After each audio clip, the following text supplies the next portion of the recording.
नमस्कार दोस्तों, स्वागत है आप सभी लोग का आपके अपने YouTube channel live study Allahabad पर। तो दोस्तों, जैसा कि आपको पता है कि प्रत्येक शाम को 7 बजे से हम लोग Uttar Pradesh TGT PGT, Jharkhand TGT PGT, Madhya Pradesh state, Uttarakhand lecturer, LT grade GIC lecturer और यूजीसी नेट के प्रीवियस ईयर क्वेश्चन पेपर को देखते हैं। और साथ ही साथ इस सेशन में हम लोग ऐसे प्रश्नों का भी समावेश करते हैं जो प्रश्न इन परीक्षाओं के दृष्टिकोण से महत्वपूर्ण होते हैं। वही इकोनॉमिक्स की जो हमारी दूसरी क्लास होती है वो लाइव स्टडी इलाहाबाद के मोबाइल एप्लीकेशन पे होती है। यहाँ पे ए टू जेड इकोनॉमिक्स के कंप्लीट कॉन्सेप्ट को हम लोग पढ़ते हैं, क्योंकि कॉन्सेप्ट पढ़ना बहुत ही जरूरी होता है। जब तक आपके कॉन्सेप्ट क्लियर नहीं है तब तक ऑब्जेक्टिव क्वेश्चन को सॉल्व करने में बहुत सारी कठिनाइयों का सामना करना पड़ता है। तो दोस्तों, आपको एप्लीकेशन पे कंप्लीट इकोनॉमिक्स के कॉन्सेप्ट पढ़ाए जा रहे हैं, ठीक है। और साथ ही साथ दोस्तों, इकोनॉमिक्स के छात्रों के साथ जो एक समस्या होती है वो नोट्स की होती है। नोट्स या तो मिलते नहीं है या मिल जाते हैं तो इतने कॉम्प्लिकेटेड होते हैं कि समझ में नहीं आता है क्या पढ़ना है क्या छोड़ना है। तो सिंपल सटीक साधारण भाषा में आपको कंप्लीट इकोनॉमिक्स के नोट्स भी दिए जा रहे हैं, टेस्ट सीरीज दिया जा रहा है। टेस्ट दीजिए, अपना इवेल्युएशन करिए, आपकी तैयारी कैसी चल रही है, आपके एग्जाम में किस प्रकार के प्रश्न पूछे जाते हैं, प्रीवियस ईयर के क्वेश्चन पेपर और करंट सब कुछ प्रोवाइड कराना हमारी जिम्मेदारी है। बस आप ईमानदारी से एप्लीकेशन पे सारी चीजों को फॉलो करते रहिए, वहां पे पढ़ते रहिए और यूट्यूब पे प्रैक्टिस करते रहिए। कम समय में बेहतर ढंग से आप अपनी तैयारी कर सकते हैं और कहीं भी इधर उधर से कुछ भी आपको कलेक्ट करने की जरूरत नहीं होगी। हमारी जो बैचेज चल रही है वो उत्तर प्रदेश टीजीटी पीजीटी के लिए, झारखंड टीजीटी पीजीटी के लिए, उत्तराखंड लेक्चरर के लिए भी चल रहा है, Madhya Pradesh state, Madhya Pradesh SET, LT grade GIC lecturer और यूजीसी नेट की भी कक्षाएं चल रही है। साथ ही साथ असिस्टेंट प्रोफेसर की भी कक्षाएं चल रही हैं। और वैलिडिटी ऑफ कोर्स आपकी लाइफ टाइम है। इट मींस एक बार एडमिशन लेते हैं तो आप हमारे साथ तब तक बने रहेंगे जब तक कि आपका सिलेक्शन हो नहीं जाता है। एडमिशन ओपन है और किसी भी इंक्वायरी के लिए आप इस नंबर पे कॉल या व्हाट्सएप मैसेज कर सकते हैं। एडमिशन दो तरीके से आप ले सकते हैं, या तो डिस्क्रिप्शन बॉक्स में आप जाइए, वहां पे एप्लीकेशन का लिंक दिया गया है, एप्लीकेशन को डाउनलोड कर लीजिए और डायरेक्ट कोर्स को वहां से परचेज कर सकते हैं। या Madhya Pradesh state, Madhya Pradesh SET, assistant professor, UGC NET, ठीक है, उसकी जो फीस है वो 2500 रुपए है। इस नंबर पे आपको गूगल पे, फोन पे या पेटीएम के माध्यम से पेमेंट करना होगा। और Uttar Pradesh TGT PGT, Jharkhand TGT PGT, Uttarakhand lecturer की फीस केवल 2000 रुपए है। तो आप इस नंबर पे गूगल पे, फोन पे या पेटीएम के माध्यम से करके उसका स्क्रीनशॉट इसी व्हाट्सएप नंबर पे सेंड करेंगे तो आपको बैच में ऐड कर दिया जाएगा। इस क्यूआर कोड को स्कैन करके भी आप डायरेक्ट पेमेंट कर सकते हैं। अगर जो अलग से आपको इकोनॉमिक्स के नोट चाहिए, अलग से आपको टेस्ट सीरीज चाहिए, अलग से आपको प्रीवियस ईयर के क्वेश्चन पेपर चाहिए, तो सारी चीजें उपलब्ध है, मौजूद हैं। तो डिस्क्रिप्शन बॉक्स में एप्लीकेशन का लिंक है, डाउनलोड कर लीजिए और वहां से कोर्स को परचेज कर सकते हैं। चलिए, गुड इवनिंग एवरीबॉडी। अब हम लोग मूव करेंगे अपने सेशन के तरफ। और आज के सेशन का पहला प्रश्न जो है वो ये है कि उदासीन वक्र विश्लेषण नई बोतल में रखी पुरानी शराब है, ये कथन किस अर्थशास्त्री का है? बिल्कुल ठीक है। क्या उत्तर आ रहा है भाई? तो देखिए, जो हमारे रॉबर्टसन साहब हैं, ये तटस्थता वक्र विश्लेषण की आलोचना करते हैं और ये कहते हैं कि तटस्थता वक्र विश्लेषण जो है, जो सिद्धांत दिया गया है, इसमें कुछ नया नहीं है, ये पुरानी ही चीजें हैं। तो जो उदासीन वक्र विश्लेषण है, अर्थात जो तटस्थता वक्र है, ये इसमें कुछ नया नहीं बताया गया है, उसमें पुरानी बातों को ही बता करके नया सिद्धांत बना दिया गया है। तो इसी कारण कहते हैं कि उदासीनता वक्र विश्लेषण नई बोतल में रखी पुरानी शराब है। अर्थात उदासीनता वक्र विश्लेषण जो है, जो पुराने समय में जो बातें बताई गई थी अर्थशास्त्रियों के द्वारा, उन्हीं बातों को ये अपने सिद्धांत में इनबिल्ड कर दे रहे हैं और इसी कारण इसकी ये बात करते हैं कि नई बोतल में रखी पुरानी शराब है उदासीनता वक्र विश्लेषण। तो जितने लोग भी ऑप्शन नंबर सी बोल रहे हैं, सभी लोग का उत्तर यहाँ पे बिल्कुल ठीक हो जाएगा। अगला प्रश्न कि किस अर्थव्यवस्था में उपभोक्ता को सम्राट कहा जाता है? आज का सेशन थोड़ा आसान होगा लेकिन महत्वपूर्ण प्रश्न होने वाले। आज कोशिश करिएगा कि 2-4 प्रश्न से ज्यादा गलत न हो, बीच बीच में थोड़े से कठिन प्रश्न भी आएंगे, लेकिन आज का सेशन थोड़ा सा आसान होने वाला है आप लोगों के लिए, ठीक है, क्योंकि आसान क्वेश्चन को भी करना बहुत जरूरी होता है, क्योंकि यहाँ से भी प्रश्न पूछे जाते हैं। चलिए, क्या उत्तर आ रहा है भाई? बिल्कुल ठीक है, बिल्कुल ठीक है, बिल्कुल ठीक है, बिल्कुल ठीक है। तो जितने लोग भी क्या बोल रहे हैं, पूंजीवादी आर्थिक प्रणाली में, ठीक है, ये क्या कर रहा है, उपभोक्ता का सम्राट कहा जाता है। मतलब पूंजीवादी अर्थव्यवस्था में क्या होता है ना, कि उपभोक्ता जो होता है वो क्या हो सकता है, एक सेकेंड, ठीक है।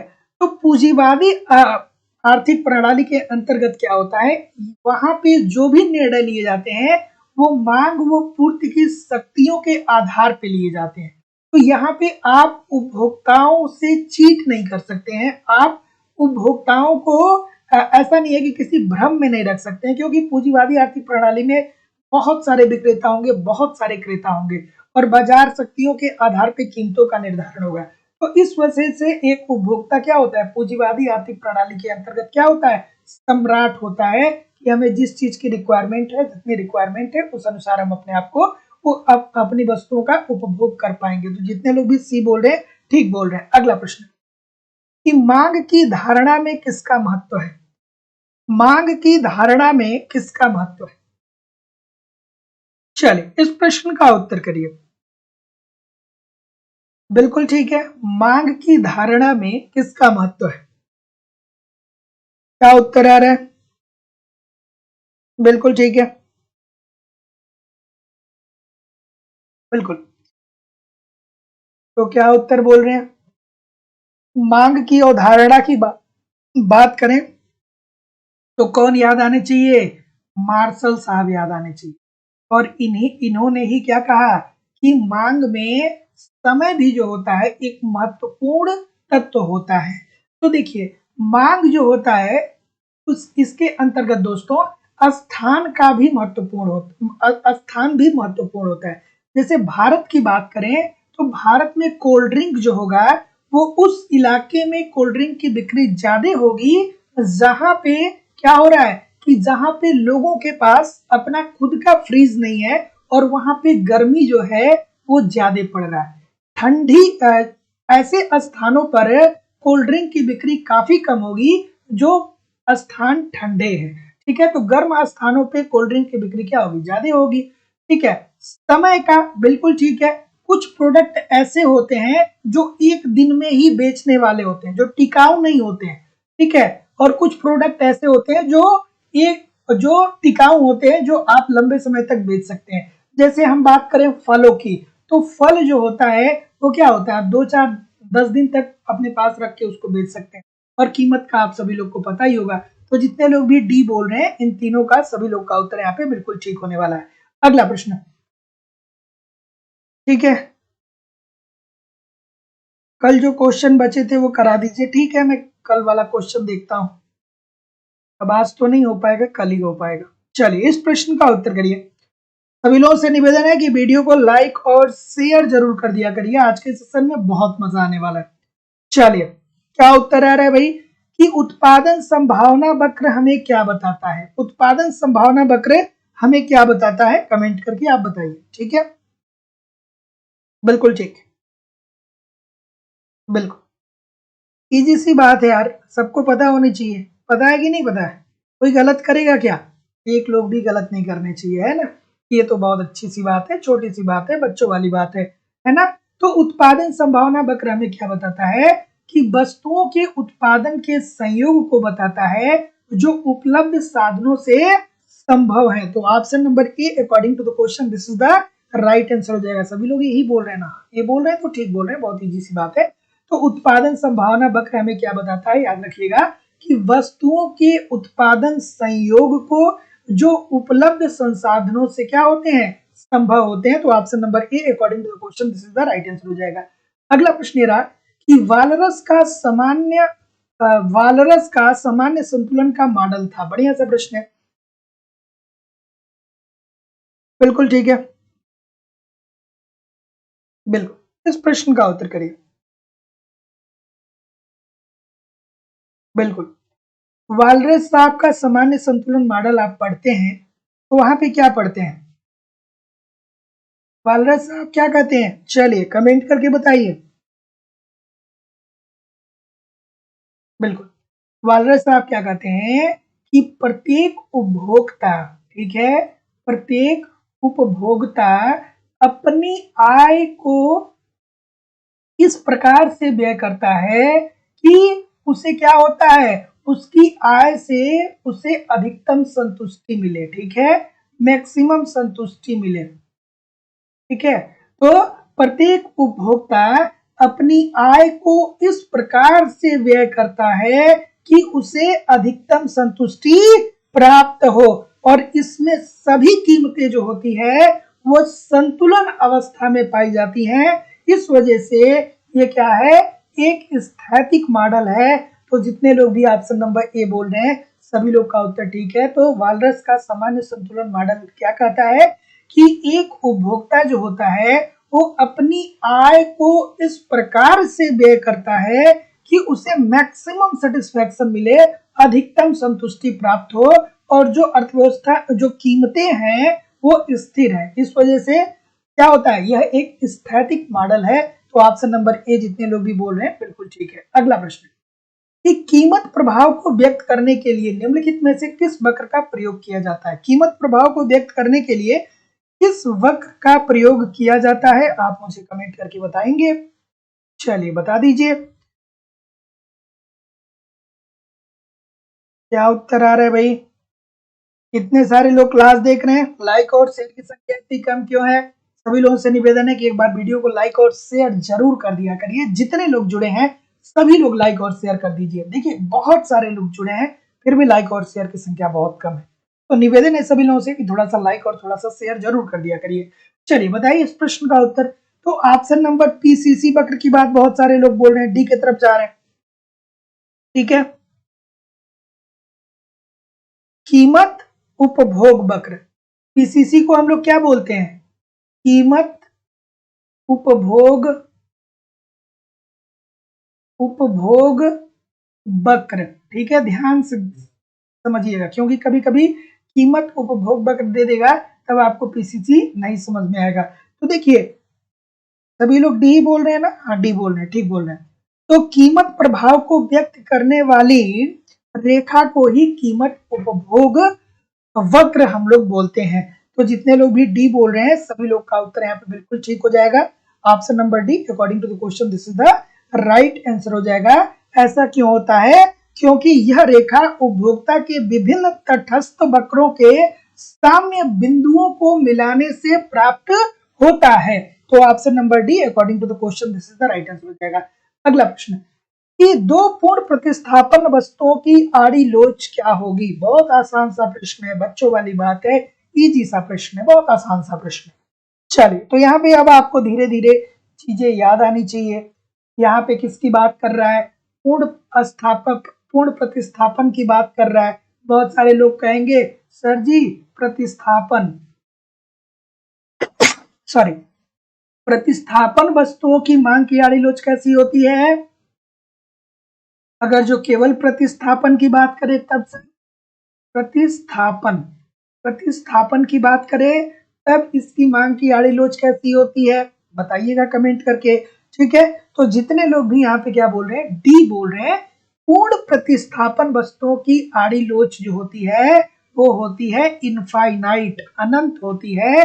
और प्रतिस्थापन की सभी लोग कमेंट करके बताएंगे, एक बार नहीं बहुत बार मैंने आपको कमेंट करके मतलब बहुत बार मैंने आपको ये बातें बताई हैं। फिर आपको यहीं पे याद आना चाहिए पूरक वस्तुओं के लिए, ठीक है, फिर आपको याद आना चाहिए स्वतंत्र वस्तुओं के लिए, मैंने बहुत बार बताया, ठीक है। तो ऑप्शन नंबर क्या बोल रहे हैं, D according to the question this is the right answer हो जाएगा। और प्रतिस्थापित वस्तुओं की मांग की आड़ी लोच क्या होती है, धनात्मक होती है, पॉजिटिव होती है, क्योंकि अगर जो चाय की कीमतों में वृद्धि होगी तो क्या होंगे, लोग कॉफी के लिए चले जाएंगे। तो option number D according to the question this is the right answer हो जाएगा।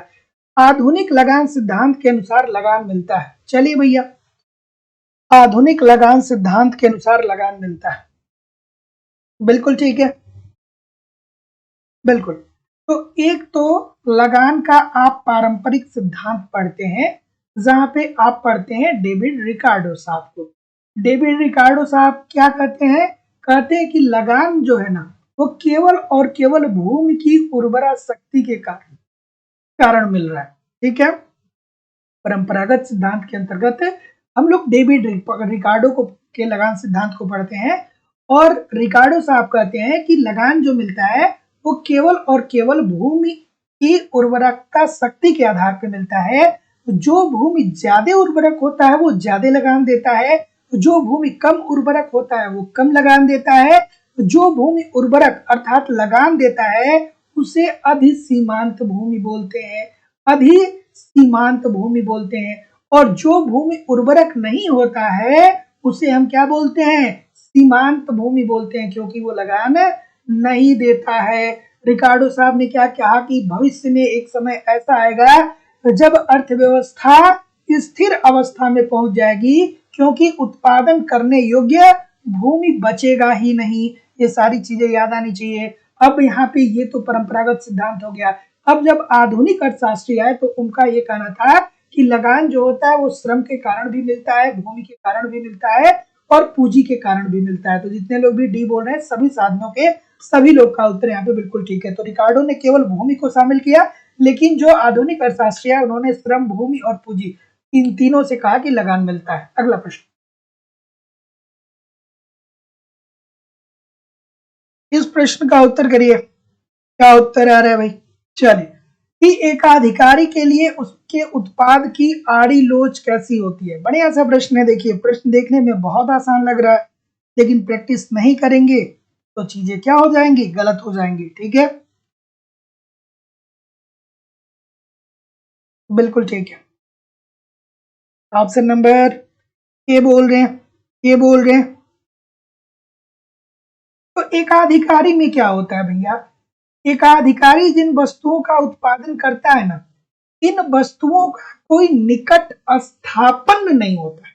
मतलब कोई ऐसी वस्तु नहीं होती है कि क्या होता है कि लोग सब्स्टिट्यूट के रूप में इस प्रोडक्ट को छोड़ के दूसरे प्रोडक्ट की तरफ मूव कर जाए। तो ऐसी स्थिति में इसके उत्पाद की लोच क्या होगी? बताइए। ऑप्शन नंबर ए बोल रहे हैं जितने लोग भी, सभी लोग का उत्तर यहाँ पे बिल्कुल ठीक हो जाएगा। तो ऐसी स्थिति में इसके उत्पाद की आड़ी लोच क्या होती है? जीरो होती है, क्योंकि एकाधिकार के अंतर जो होता है, एकाधिकार के अंतर्गत जो वस्तुएं उत्पादित होती हैं उसका कोई नजदीकी या निकट स्थापन नहीं होता है। इस वजह से उत्पाद की आड़ी लोच क्या होती है? जीरो होती है। तो जितने लोग भी ये बोल रहे हैं एब्सोल्युटली ठीक बोल रहे हैं। अगला प्रश्न ये रहा कि तरलता अधिमान वक्र का वह भाग जो एक्स अक्ष के समानांतर होता है तरलता जाल कहलाता है। तरलता जाल हमें क्या बताता है? आप मुझे कमेंट करके बताइएगा, है ना? बिल्कुल, इस प्रश्न का उत्तर करिए। किन साहब को आपने अगर जो पढ़ा होगा तो आप बहुत अच्छे से इस प्रश्न को कर पाएंगे। बिल्कुल ठीक है, बिल्कुल ठीक है। क्या उत्तर आ रहा है?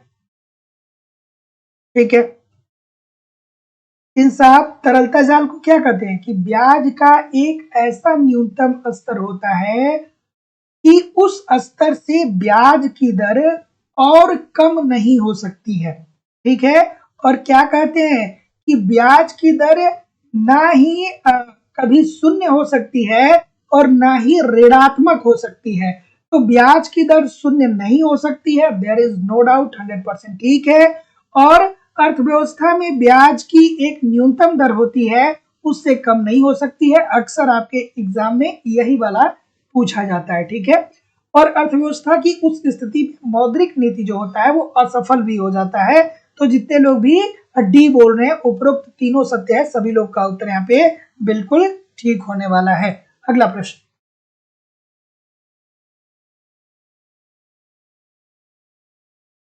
हाँ, अगला प्रश्न है कि यदि मुद्रा की मात्रा दी हुई हो तो तरलता अधिमान बढ़ने के साथ क्या देखने को मिलेगा? यदि मुद्रा की मात्रा दी गई है और तरलता में वृद्धि हो रहा है, ध्यान से देखिएगा, क्या उत्तर हो जाएगा? ऑप्शन नंबर, ऑप्शन नंबर बिल्कुल सही है, बिल्कुल ठीक है, बिल्कुल ठीक है। क्या बोल रहे हैं? थोड़ा आराम से करिए, बहुत सारे लोग गलत कर ठीक। ए बोल रहे हैं, कुछ लोग बी भी बता रहे हैं। बिल्कुल ठीक है। देखिए, यदि मुद्रा की मात्रा दी हुई है और अधिमान बढ़ता है, तो जब अधिमान में वृद्धि होती है भैया, तो ब्याज के दर में भी वृद्धि होगी ना।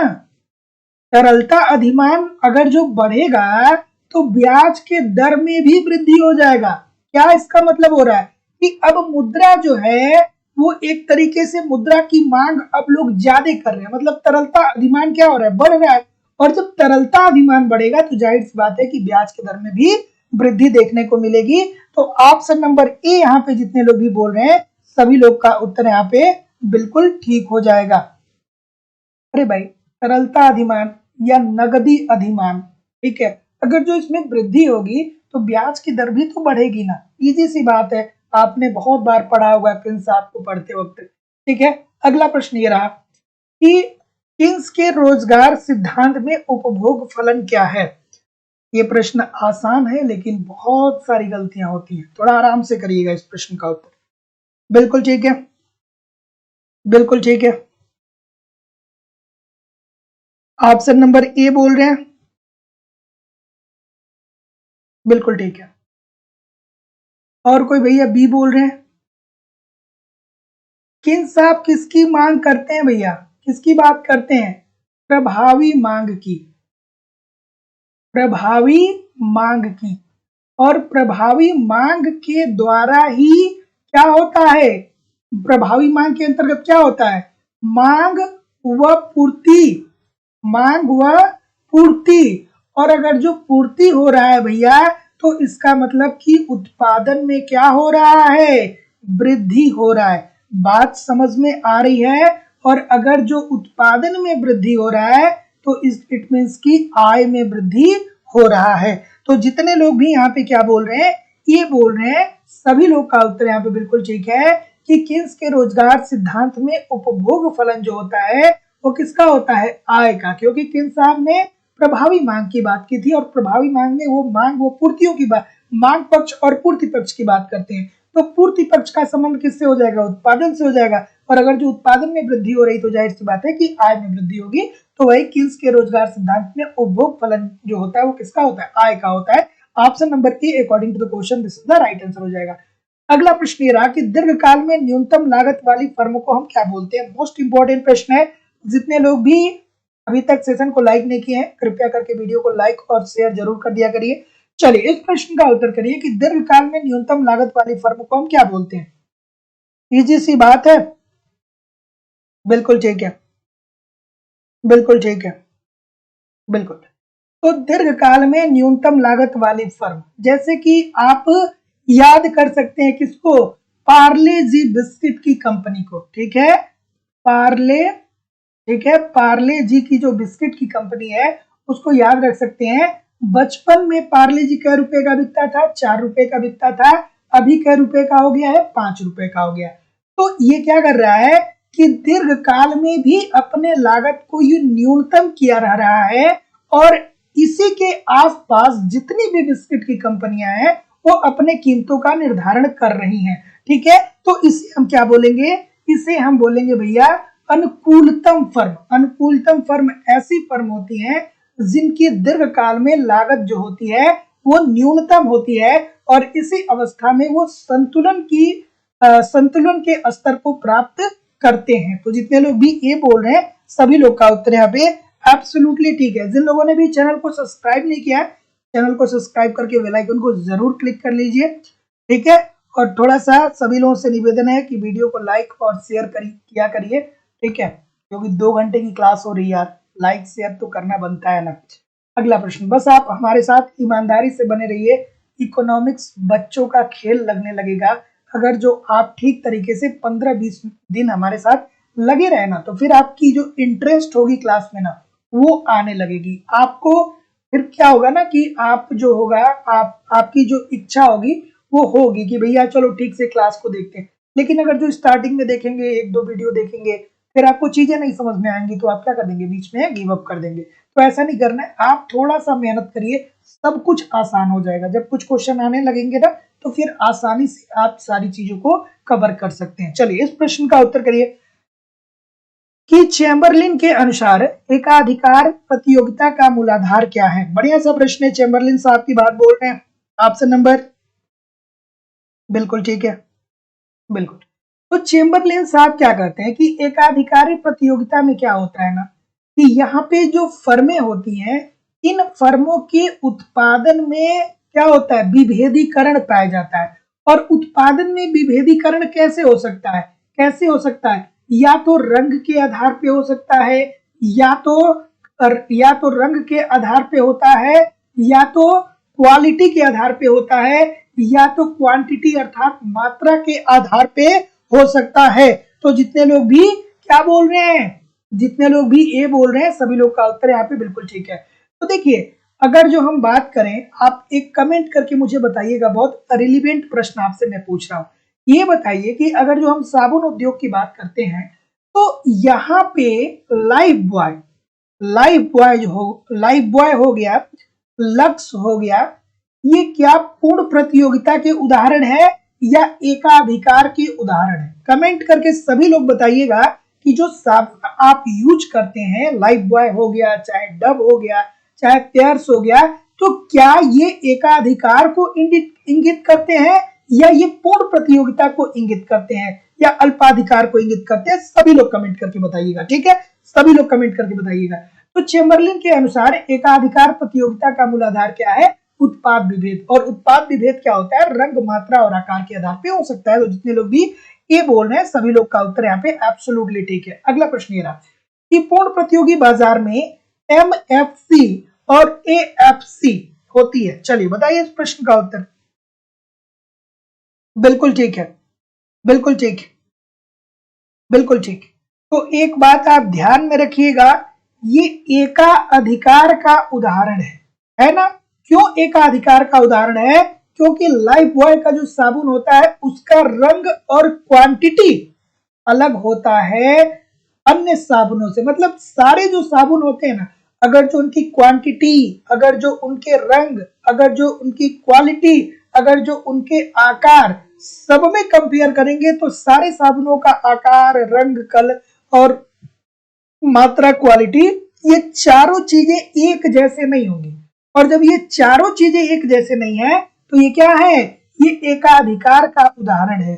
और अब आप कहेंगे कि सर अभी तक तो हम समझते थे कि ये पूर्ण प्रतियोगिता का, तो पूर्ण प्रतियोगिता में क्या होता है कि वस्तुएं समरूप होती हैं। जैसे कि गेहूं की मंडी हो गई, ठीक है, गेहूं की मंडी हो गई, चावल की मंडी हो गई, गेहूं चावल एक ही तो जैसे होते हैं, मछली की मंडी हो गई, ठीक है, तो ये सब क्या है, ये एक ही जैसे होते हैं। तो ये पूर्ण प्रतियोगिता के अंतर्गत आएंगे, इस बात को ध्यान में रखिएगा। अगला प्रश्न आपके सामने ये रहा कि पूर्ण प्रतियोगिता बाजार में एमएफसी एवं एएफसी क्या होता है भैया? बिल्कुल ठीक है। तो जितने लोग भी ए बोल रहे हैं, सभी लोग का उत्तर बिल्कुल ठीक है कि पूर्ण प्रतियोगी बाजार में एमएफसी और एएफसी जो होगा एक सीधी रेखा में होता है, तो जो कि क्या होता है, एक्स अक्ष के समानांतर होता है। तो जितने लोग भी ए बोल रहे हैं, सभी लोग का उत्तर यहाँ पे बिल्कुल ठीक हो जाएगा। यहाँ पे क्या है भैया, एमएफसी क्या है, मजदूरी की दर है, बिल्कुल ठीक है। तो मजदूरों को जो मजदूरी दी जाती है उसके सीमांत उत्पादकता के बराबर दी जाती है। तो option number A according to the question this is the right answer हो जाएगा। अगला प्रश्न ये रहा, यदि वस्तु की कुल पूर्ति कुछ व्यक्तियों अथवा फर्मों के द्वारा की जाती है तो इसे हम क्या बोलेंगे? अब तो ये आसान सा प्रश्न आ गया, जहां पे कुछ की बात हो, थोड़े की बात हो, दो से ज्यादा की बात हो, 10 या 12 से कम की बात हो, तो ऐसी स्थिति किसकी होती है, अल्पाधिकार की होती है, ठीक है। तो जितने लोग भी सी बोल रहे हैं, सभी लोग का उत्तर यहाँ पे एब्सोल्युटली ठीक है। अगला प्रश्न कि वितरण के सीमांत उत्पादकता सिद्धांत के नाम को सुधारकर बट्टा की गई सीमांत उत्पादकता का नाम किस अर्थशास्त्री ने दिया? अच्छा सा प्रश्न है, बता दीजिए भाई। बिल्कुल ठीक है, क्या उत्तर आ रहा है भाई? बिल्कुल ठीक है, बिल्कुल ठीक है। ऑप्शन नंबर क्या बोल रहे हैं सर? सी बोल रहे हैं, बहुत अच्छी बात है सैमुअल्सन ने। और कोई सी के अलावा? ठीक है, तो जितने लोग भी क्या बोल रहे हैं, डी बोल रहे हैं, सभी लोग डी बोल रहे हैं, तो जितने लोग भी डी बोल रहे हैं सभी लोग का उत्तर ठीक है, ये तानसेन साहब ने दिया। ठीक है, देखिए तो वितरण के सीमांत उत्पादकता सिद्धांत के नाम को सुधार कर बट्टा की गई सीमांत उत्पादकता का नाम जो दिया था वो तानसेन साहब ने दिया था। और तानसेन साहब ने क्या कहा था, उन्होंने ये कहा कि उत्पादन के विभिन्न साधनों का पारितोषिक उत्पादन के विभिन्न साधनों का पारितोषिक उसकी सीमांत उत्पादन के बराबर होता है। ठीक है, या उसके सीमांत उत्पादकता के बराबर आधार पे होता है। तो जितने लोग भी डी बोल रहे हैं सभी लोग का उत्तर यहाँ पे एब्सोल्युटली ठीक होने वाला है। अगला प्रश्न, शून्य आधार बजट का आशय क्या होता है? शून्य आधार बजट का आशय क्या होता है? शून्य आधार बजट की अवधारणा किस अर्थशास्त्री ने विकसित किया था? याद आ रहा है? बिल्कुल ठीक है। याद आ रहा है? बिल्कुल ठीक, बिल्कुल ठीक है, बिल्कुल ठीक। तो जितने लोग भी ये बोलेंगे सभी लोग का उत्तर बिल्कुल ठीक है। शून्य आधारित बजट की अवधारणा पीटर पायस ने दिया था और उसमें इन्होंने कहा था कि शून्य आधारित बजट ऐसी बजट होगी, ऐसा बजट होगा कि व्यय की प्रत्येक मद पर किस प्रकार विचार कर किस प्रकार सॉरी व्यय की प्रत्येक मद पर इस प्रकार विचार करें कि वह नई हो। मतलब पिछले वर्ष में जब बजट तैयार किया जाएगा तो पिछले वर्ष में शिक्षा पे कितना खर्च हुआ, स्वास्थ्य पे कितना खर्च हुआ, परिवहन पे कितना खर्च हुआ, इन सारी चीजों को नहीं देखा जाएगा। अब हम फ्रेश बजट तैयार करेंगे तो सब पे क्या करेंगे कि नए रूप से पैसे का अलॉटमेंट करेंगे, पिछले वर्ष का हम लेखा जोखा नहीं करेंगे। तो option number A this is the right answer हो जाएगा। 1970 में पीटर पायस ने शून्य आधारित बजट की बात की थी। अगला प्रश्न आपके सामने ये रहा कि घाटे की वित्त व्यवस्था का प्रयोग होता है। घाटे की वित्त व्यवस्था मतलब क्या होगा भाई? घाटे की वित्त व्यवस्था का मतलब क्या होगा कि सरकार की आय जो है वो कम है और सरकार का व्यय जो है वो ज्यादा है। ठीक है, थोड़ा सा ध्यान से देखिए कि सरकार आय कम प्राप्त कर रही है, मतलब सरकार आय कहां से प्राप्त करती है भैया? या तो कर लगाती है, या तो आंतरिक ऋण लेती है, या बाह्य ऋण लेती है। व्यय कहाँ पे करती है? सामाजिक कल्याण पे। ठीक है, सामाजिक कल्याणकारी योजनाओं के लिए व्यय करती है, शिक्षा, स्वास्थ्य, परिवहन, बिजली, इन सारी चीजों पे व्यय करती है। क्या उत्तर आ रहा है भाई? ऑप्शन नंबर बिल्कुल ठीक है, बिल्कुल ठीक है, बिल्कुल ठीक है, बिल्कुल ठीक है। ऑप्शन नंबर क्या बोल रहे हैं? सी बोल रहे हैं। तो जितने लोग भी सी बोल रहे हैं सभी लोग का उत्तर बिल्कुल ठीक है। तो घाटे की वित्त व्यवस्था का प्रयोग होता है आर्थिक विकास के लिए सीमित मात्रा में उचित प्रयोग। ठीक है, इट मीन्स की सरकार व्यय अर्थव्यवस्था में ज्यादा करेगी तो अगर जो आधारभूत संरचना बेहतर होगी तो लोगों की जो निवेश क्षमता होगी उसमें वृद्धि देखने को मिलेगा। तो सीमित मात्रा में उचित प्रयोग, बिल्कुल ठीक है। तो ऑप्शन नंबर सी बिल्कुल सही है। अगला अगला प्रश्न कि भारत में वित्तीय घाटे के मुख्य दुष्प्रभाव क्या हैं? भारत में जो वित्तीय घाटा है इसका मुख्य रूप से दुष्प्रभाव क्या देखने को मिलता है, आपको कमेंट करके बताना है। चलिए भैया कमेंट करके बताइए क्या उत्तर आ रहा है। ऑप्शन नंबर, प्रश्न छोटा दिख रहा है क्या? प्रश्न छोटा दिख रहा है क्या? हाँ? ठीक दिख रहा है, अच्छा दिख रहा है ना? हाँ ठीक। चलिए अब बताइए सी अगेन, कितनी बार सी बोलेंगे सर? बिल्कुल ठीक है। तो मूल्यों में स्फीति की वृद्धि। ठीक है, तो अगर जो भारत में वित्तीय घाटे के दुष्प्रभाव को देखा जाए तो जब सरकार आय से ज्यादा व्यय करेगा, अगर जो अर्थव्यवस्था में व्यय सरकार ज्यादा करेगा तो ऐसी स्थिति में मुद्रा की मात्रा जो होगी, मुद्रा की जो मात्रा होगी वो बढ़ेगी। मुद्रा की मात्रा जब बढ़ेगी तो लोगों की परचेजिंग पावर जो है, लोगों की जो परचेजिंग पावर है अर्थात जो मांग है उसमें वृद्धि आ जाएगा। और जब वस्तुओं की मांग में वृद्धि आएगी और पूर्ति उस हिसाब से नहीं बढ़ेगा तो जाहिर सी बात है कि वस्तुओं की कीमतों में वृद्धि आना ही क्या हो जाएगा कि मुद्रास्फीति का द्योतक होता है, मतलब मूल्यों में स्फीति की वृद्धि हो जाएगी। तो जितने लोग भी सी बोल रहे हैं सभी लोग का उत्तर यहाँ पे बिल्कुल ठीक हो जाएगा। अगला प्रश्न, इस प्रश्न का उत्तर करिए कि केंद्र तथा राज्य के अधिकारों, कार्यों एवं उत्तरदायित्वों की जांच हेतु निम्न आयोग बनाया गया। और जो लोग लगातार क्लास देख रहे हैं, मैं आपसे उम्मीद नहीं करता हूं कि आज आप एक या दो क्वेश्चन से ज्यादा गलत करें। एक दो क्वेश्चन गलत हो जाए तो ठीक है, मतलब 5 क्वेश्चन से ज्यादा तो किसी भी शर्त में गलत नहीं होने चाहिए, अगर जो 1-2 महीने से आप हमारे साथ लगातार लगे हुए। ठीक है, चलिए क्या उत्तर आ रहा है भाई? Option number C again, option number C again बोल रहे हैं बहुत सारे लोग। ठीक है, तो जितने लोग भी सी बोल रहे हैं सभी लोग का उत्तर ठीक है कि केंद्र तथा राज्यों के अधिकारों, कार्यों एवं उत्तरदायित्वों की जांच हेतु जो आयोग बनाया गया था वो कौन सा आयोग बनाया गया था? सरकारिया आयोग बनाया गया। तो जितने लोग भी सी बोल रहे हैं सभी लोग का उत्तर यहाँ पे बिल्कुल ठीक हो जाएगा। तो केंद्र तथा राज्यों के अधिकारों, कार्यों एवं उत्तरदायित्वों की जांच के लिए इसका किस आयोग का गठन किया गया था? सरकारिया आयोग का गठन किया गया था। अगला प्रश्न, मुद्रास्फीति का अस्थायी नियंत्रण किस प्रकार किया जा सकता है? मुद्रास्फीति का मतलब क्या होता है भैया? ये अर्थशास्त्र की भाषा है मुद्रास्फीति। आम बोलचाल में हम इसे क्या बोलते हैं? महंगाई बोलते हैं। ठीक है, और महंगाई कब आती है? महंगाई कब आती है? जब वस्तुओं की कीमतों में वृद्धि हो जाता है। जब वस्तुओं की कीमतों में वृद्धि हो जाता है तभी तो महंगाई आती है।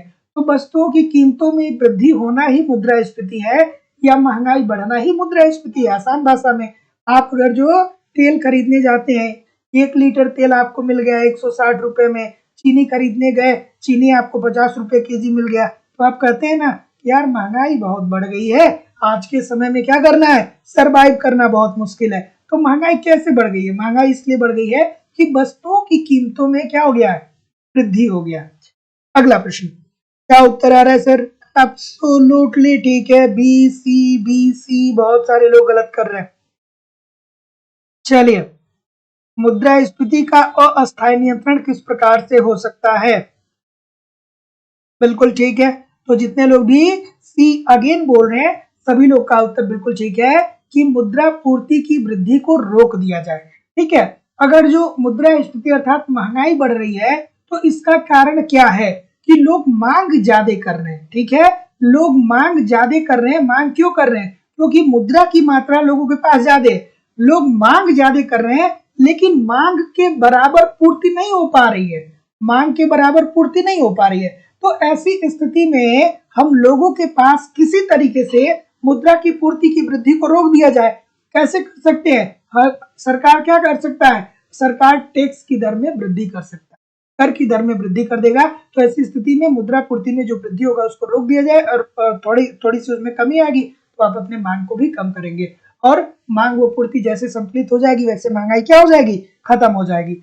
अगला प्रश्न ये रहा, देखिए मुद्रास्फीति में क्या होता है ना कि सरकार को गैर उत्पादक व्यय जो होते हैं उस पर खर्च नहीं करना चाहिए, लेकिन उत्पादन के स्तर को बढ़ाने के लिए सरकार को व्यय करने चाहिए, क्योंकि महंगाई तभी आती है जब मांग व पूर्ति में असंतुलन होता है, अर्थात मांग ज्यादा है पूर्ति कम है। तो ऐसी स्थिति में महंगाई को नियंत्रित करने के लिए सरकार क्या कर सकता है कि उत्पादन का स्तर बढ़ाने के लिए अर्थव्यवस्था में क्या कर सकता है? मुद्रा डाल सकता है। ठीक है, तो उत्पादक व्यय जो होंगे वो सरकार को बढ़ाने चाहिए और जो अनुत्पादक व्यय होते हैं वो सरकार को घटाने चाहिए। बात को ध्यान से समझिएगा। अगला प्रश्न, कि मुद्रा का कार्य है। बिल्कुल ठीक है, मुद्रा का कार्य क्या है? मुद्रा का कितने कार्य होते हैं? मुद्रा के कितने कार्य होते हैं? मुद्रा का गौण कार्य या मुद्रा का एक और कार्य होता है, उसे क्या बोलते हैं? मुद्रा का आकस्मिक कार्य, और जो होता है एक तीसरा मुद्रा के अन्य कार्य। तो गौण कार्य में क्या आता है? विनिमय का माध्यम, ठीक है, मूल्य का मापन और मूल्य संचय। तो जितने लोग भी डी बोल रहे हैं सभी लोग का उत्तर बिल्कुल ठीक है। और मुद्रा का आकस्मिक कार्य क्या है? ऋण। ठीक है, मुद्रा का आकस्मिक कार्य क्या है? ऋण होता है। तो जितने लोग भी यहाँ पे डी बोल रहे हैं सभी लोग का उत्तर यहाँ पे बिल्कुल ठीक हो जाएगा। अगला प्रश्न ये रहा कि फिशर के समीकरण में कौन सी बात है ठीक है? फिशर का समीकरण क्या था? M V is equal to PT. M V is equal to PT. बाद में क्या संशोधित करके उन्होंने रखा? एम डैश और वी डैश। ठीक है, कमेंट करके जरूर बताइए। और दोस्तों हमारी इकोनॉमिक्स की जो दूसरी क्लास हो रही है वो लाइव स्टडी इलाहाबाद के मोबाइल एप्लीकेशन पे हो रही है। यहाँ पे ए टू जेड इकोनॉमिक्स के सारे कॉन्सेप्ट आपको पढ़ाए जा रहे हैं। आप विश्वास मानिए, अगर जो ईमानदारी से सारे कॉन्सेप्ट एप्लीकेशन पे पढ़ रहे हैं फिर यूट्यूब पे प्रैक्टिस कर रहे हैं तो आपको कहीं भी इधर उधर से कुछ भी समस्या होने वाला नहीं है, कुछ भी कलेक्ट करने की जरूरत नहीं है। सारे कॉन्सेप्ट पढ़ाए जा रहे हैं, सारे आपको इकोनॉमिक्स के नोट्स दिए जा रहे हैं, आपको बहुत सारे टेस्ट सीरीज दिए जा रहे हैं। टेस्ट दीजिए, इवेल्युएशन करिए कैसा पेपर आपके एग्जाम में आता है और आपकी तैयारी कैसी चल रही है, प्रीवियस ईयर के क्वेश्चन पेपर और करंट सब कुछ प्रोवाइड कराए जा रहे हैं। Uttar Pradesh TGT PGT, Jharkhand TGT PGT, Uttarakhand lecturer, Madhya Pradesh state assistant professor UGC NET, सबके अलग अलग बैच चल रहे हैं और वैलिडिटी ऑफ कोर्स आपकी लाइफ टाइम है। इट मीन एक बार एडमिशन लेते हैं तो आप तब तक हमारे साथ पढ़ेंगे जब तक कि आपका सिलेक्शन नहीं हो जाता है। दोस्तों एडमिशन फीस केवल और केवल 2500 रुपए है। तो इस नंबर पे गूगल पे, फोन पे या पेटीएम के माध्यम से फीस पेमेंट करके और उसका स्क्रीनशॉट इसी व्हाट्सएप नंबर पे आपको सेंड करना होगा, या आप डिस्क्रिप्शन बॉक्स में एप्लीकेशन का लिंक है वहां से एप्लीकेशन को डाउनलोड करके डायरेक्ट कोर्स को परचेज कर सकते हैं। कोई भी इंक्वायरी होगी तो इस नंबर पे कॉल या व्हाट्सएप मैसेज कर सकते हैं। तो जैसा कि मैं देख पा रहा हूँ आपका उत्तर क्या आ रहा है भैया? डी की तरफ बहुत सारे लोग जा रहे हैं। तो जितने लोग भी डी बोल रहे हैं कि एम भी तथा स्मॉल वी जो है वो क्या है? स्थिर है, सभी लोग का उत्तर यहाँ पे एब्सोल्युटली ठीक है। Option number D according to the question this is the right answer हो जाएगा, बहुत बार बताया गया है। अगला प्रश्न रहा कि फिशर के M V is equal to PT समीकरण में एम का अभिप्राय क्या है? चलिए भैया, तो देखिए प्रश्न को ध्यान से समझिए। फिशर साहब का पूछता है कि ये बताइए कि फिशर साहब का मूल समीकरण क्या है? तो फिशर साहब का मूल समीकरण है M V is equal to PT. और फिशर साहब का संशोधित समीकरण क्या है? संशोधित समीकरण क्या है? तो संशोधित समीकरण जो फिशर का है वो है कि M dash V dash plus M V is equal to PT. क्या कहते हैं भैया? क्या कहते हैं कि मुद्रा की मात्रा में वृद्धि होने से कीमत स्तर 2 गुना हो जाता है और मुद्रा का मूल्य आधा हो जाता है। याद आ रहा है कि नहीं आ रहा है? तो इसमें एम का अभिप्राय क्या है? एम का अभिप्राय क्या है सर? एम का अभिप्राय क्या है? एम जो है वो क्या इंडिकेट करता है बताइए? तो जितने लोग भी क्या बोल रहे हैं? ये बोल रहे हैं कि मुद्रा की कुल मात्रा, सभी लोग यही बोल रहे हैं ना? हाँ, तो जितने लोग भी ए बोल रहे हैं बिल्कुल ठीक है। एम जो है ये मुद्रा की कुल मात्रा को इंडिकेट करता है। भी क्या इंडिकेट करता है? मुद्रा की औसत गति को। पी क्या इंडिकेट करता है? कीमत को। टी क्या इंडिकेट करता है? वस्तुओं तथा सेवाओं के लेन देन को। तो जितने लोग भी ऑप्शन नंबर ए बोल रहे हैं सभी लोग का उत्तर यहाँ पे बिल्कुल ठीक होने वाला है। अगला प्रश्न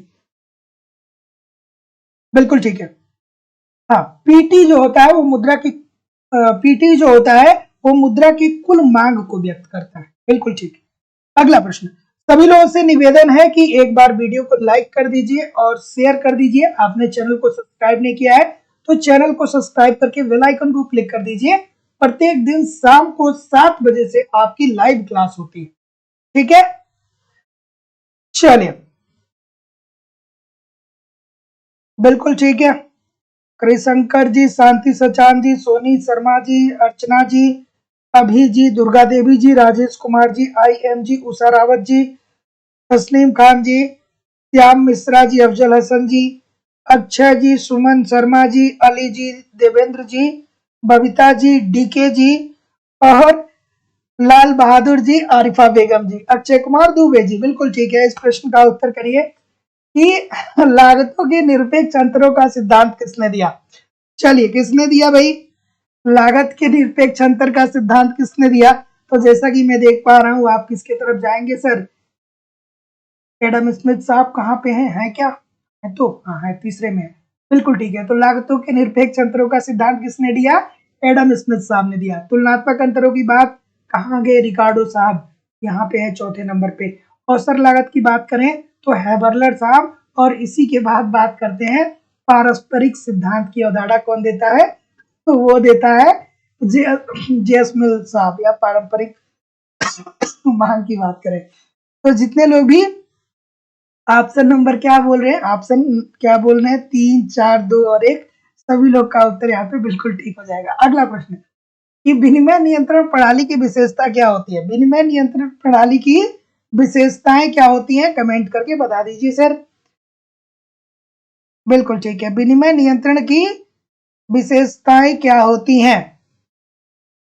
चलिए, अच्छा सा प्रश्न है।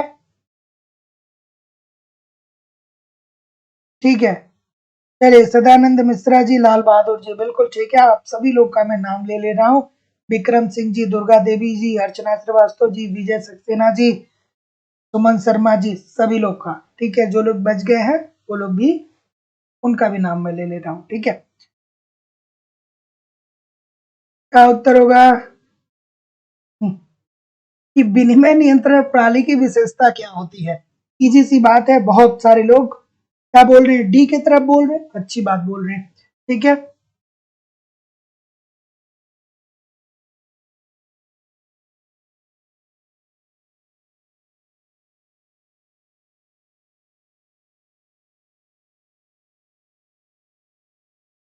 अनुष पांडे जी,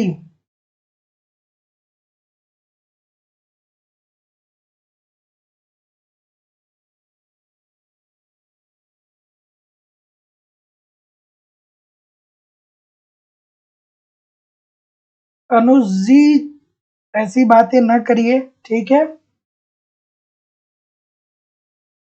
और थोड़ा सा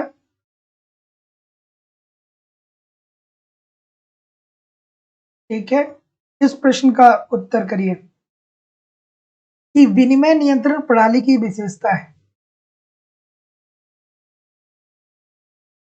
तो जिसमें विदेशी विनिमय मार्केट पर सरकार का पूर्ण नियंत्रण होता है।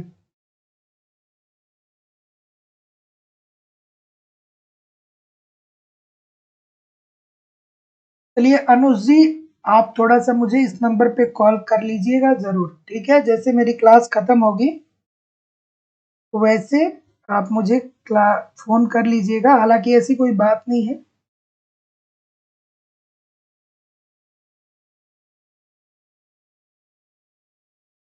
ऐसी कोई बात नहीं होगी, ठीक है। चलिए, तो विनिमय नियंत्रण प्रणाली की विशेषता क्या होती है? कि इसमें विदेशी विनिमय मार्केट पर सरकार का पूर्ण नियंत्रण होता है। केंद्रीय बैंक सरकारी विनिमय दर निश्चित करता है, बिल्कुल ठीक है। और आयातों को दी जाने वाली करेंसी का नियमन होता है,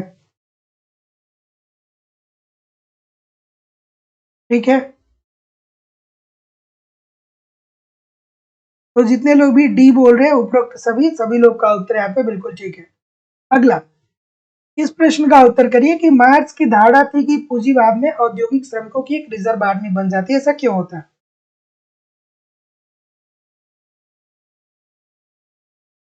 ठीक है, देखिए अगर जो आप, ठीक है, कोई आप अगर जो थोड़ा सा मजाकिया मूड में है ना, तो मजाक भी ऐसे किया जाता है कि जो क्या हो, रिलीवेंट हो, है ना।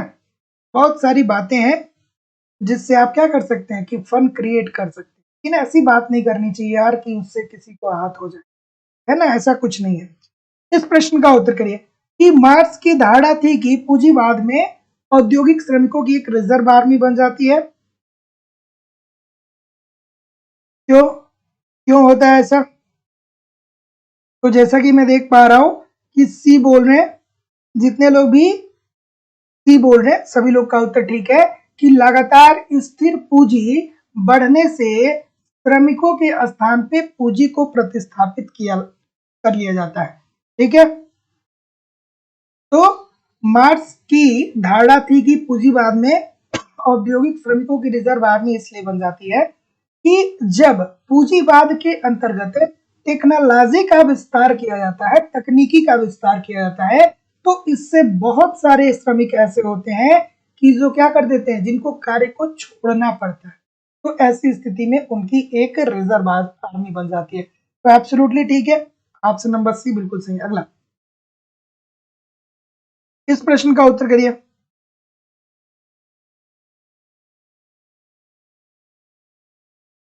चलिए, कि डोमर के आर्थिक विकास की मान्यताएं हैं, डोमर के आर्थिक विकास की मान्यताएं क्या है? चलिए भाई बता दीजिए, डोमर साहब की मान्यताओं को आपको बताना है। ऑप्शन नंबर डी सभी लोग बोल रहे हैं। क्या कहते हैं कि अर्थव्यवस्था में पूर्ण रोजगार है, अर्थव्यवस्था में क्या है, पूर्ण रोजगार की स्थिति विद्यमान है, सरकारी हस्तक्षेप का अभाव है, मतलब सरकार का कोई हस्तक्षेप नहीं है, और समायोजन अंतराल का भी अभाव है। तो जितने लोग भी डी बोल रहे हैं सभी लोग का उत्तर यहाँ पे बिल्कुल ठीक है। बचत की औसत और सीमांत प्रवृत्ति बराबर होती है, ये बहुत इंपॉर्टेंट है, मैं बता रहा हूं, ध्यान से समझिए। बचत की औसत प्रवृत्ति और सीमांत प्रवृत्ति, औसत और सीमांत ये दोनों क्या होता है, बराबर होता है। ये मान्यता मोस्ट इंपॉर्टेंट है, बहुत बार दिया जाता है और बहुत सारे लोग गलत भी करते हैं। ठीक है, तो जितने लोग भी ऑप्शन नंबर डी बोल रहे हैं सभी लोग का उत्तर यहाँ पे एब्सोल्युटली ठीक हो जाएगा। साथ ही साथ ये किसकी बात करते हैं, ये किसकी बात करते हैं, एक और महत्वपूर्ण इंपॉर्टेंट इनकी मान्यता को आपको याद रखना है कि ये बंद अर्थव्यवस्था की बात करते हैं, बंद अर्थव्यवस्था। और बंद अर्थव्यवस्था क्या होता है, बंद अर्थव्यवस्था ऐसी अर्थव्यवस्था होती है जो अन्य देशों से कोई निर्यात या आयात नहीं करता है या अन्य देशों के साथ कोई आर्थिक संबंध नहीं रखता है। तो ये 5 मान्यता बहुत जरूरी है। तो डोमर साहब के आर्थिक विकास की जो मान्यताएं हैं, पूर्ण रोजगार, अर्थव्यवस्था में पूर्ण रोजगार विद्यमान है, सरकार का कोई हस्तक्षेप नहीं है, ठीक है, समायोजन में अंतराल का अभाव है, अर्थव्यवस्था जो है वो बंद अर्थव्यवस्था है, और औसत बचत प्रवृत्ति जो बराबर होगी वो सीमांत बचत प्रवृत्ति के बराबर होगी। ठीक है, ठीक है, तो जितने लोग भी ऑप्शन नंबर डी बोल रहे हैं सभी लोग का उत्तर यहाँ पे बिल्कुल ठीक हो जाएगा। अगला, चलिए इस प्रश्न का उत्तर करिए।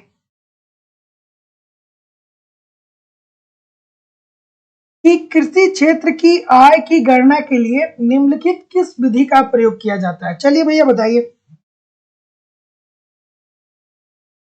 क्या उत्तर आ रहा है? बिल्कुल ठीक है,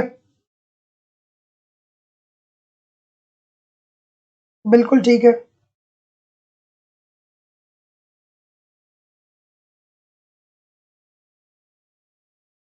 ऑप्शन नंबर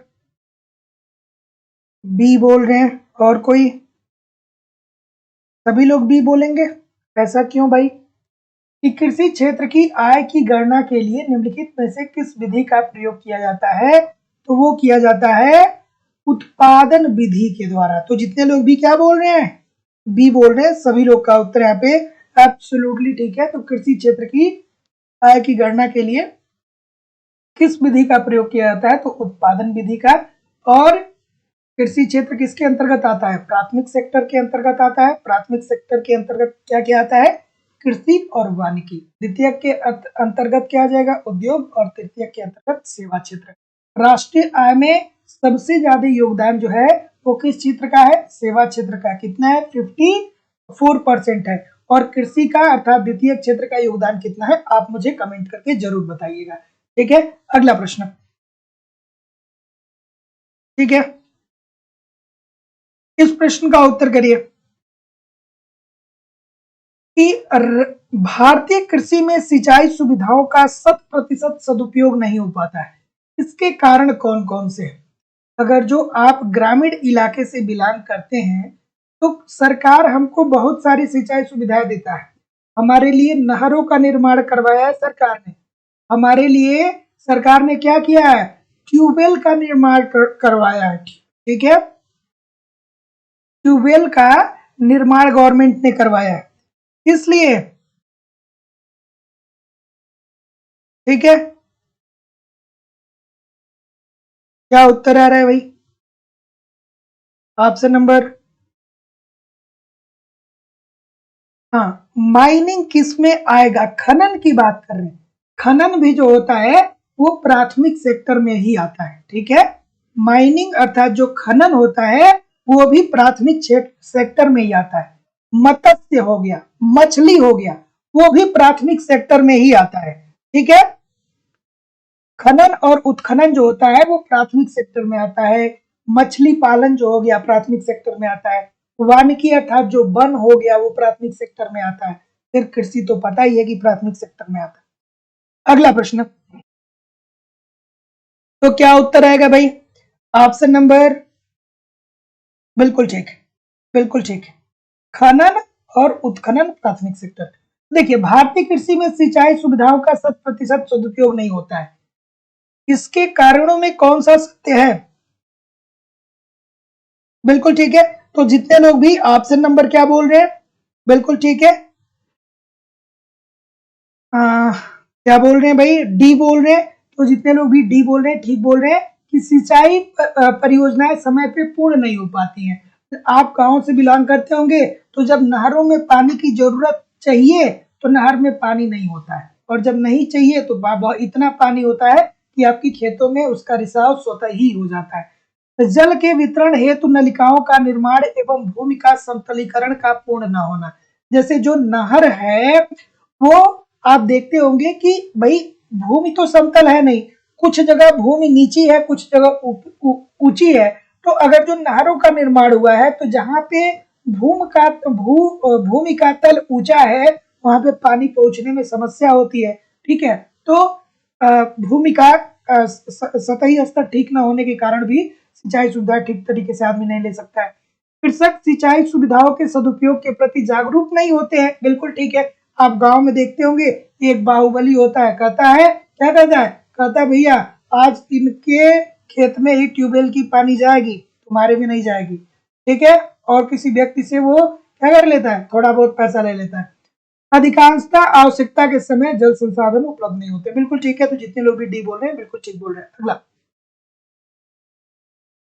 कि आईआरडीपी कार्यक्रम का मुख्य उद्देश्य क्या है? आईआरडीपी कार्यक्रम, ठीक है।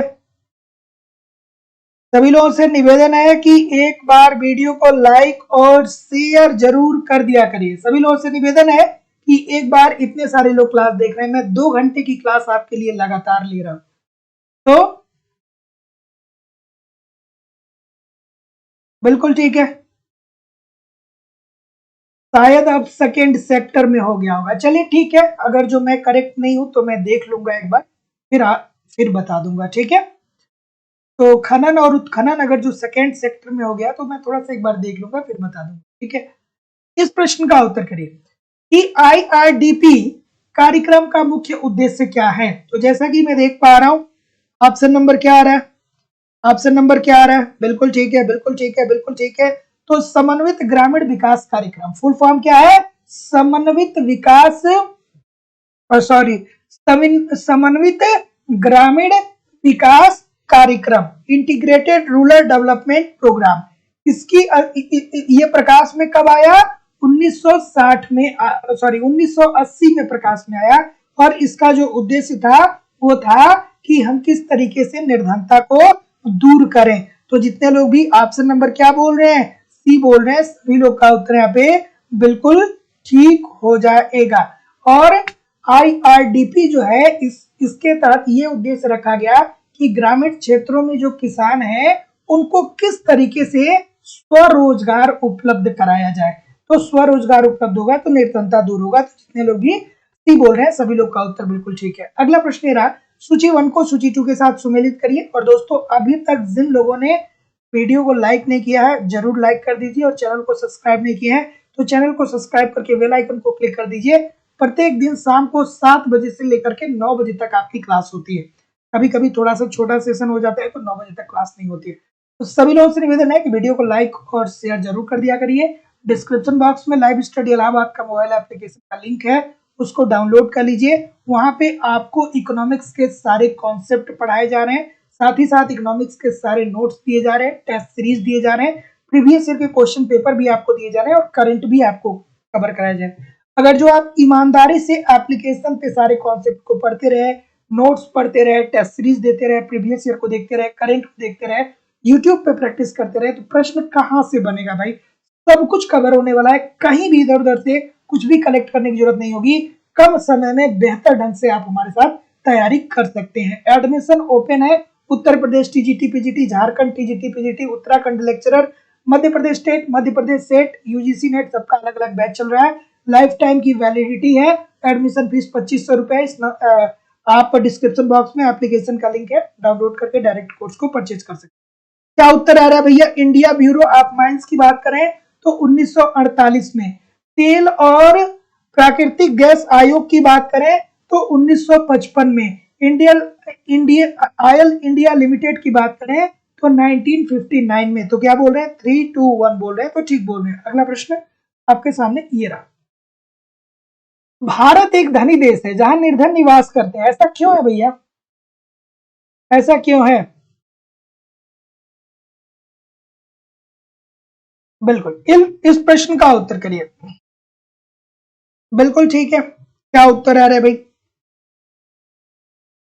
बिल्कुल, बिल्कुल ठीक है, बिल्कुल ठीक है, बिल्कुल ठीक है, बिल्कुल ठीक है।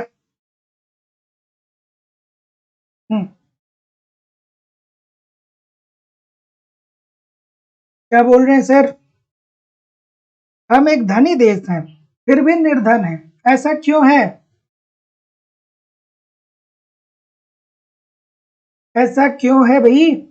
ऐसा इसलिए है कि हमारे यहाँ प्राकृतिक संसाधन प्रचुर मात्रा में है, लेकिन उसका समुचित उपयोग हम नहीं कर पा रहे। ठीक है, प्राकृतिक संसाधन हमारे पास बहुत है, हमारे पास प्राकृतिक संसाधन है, लेकिन उसका हम ठीक तरीके से प्रयोग करके उत्पादन के स्तर को नहीं बढ़ा पा रहे, या कार्य दक्षता के आधार पे हम क्या कर पा रहे हैं? कार्य दक्षता के आधार पे हम लोगों को कार्य नहीं दे पा रहे हैं, और इसी कारण से हम अपने संसाधनों का पूर्ण रूप से प्रयोग नहीं कर पा रहे हैं, और हम एक धनी देश है फिर भी गरीब है। जैसा कि आप देखते हैं कि इस देश में बहुत सारे लोग ऐसे हैं जो 2 वक्त की रोटी जिनको नहीं मिल पाता है, जिनको गेहूं चावल नहीं मिल पाता है, और वहीं इसी देश में हजारों क्विंटल गेहूं और चावल नुकसान हो जाते हैं। क्यों? क्योंकि भैया उसका संरक्षण करने वाला कोई नहीं है।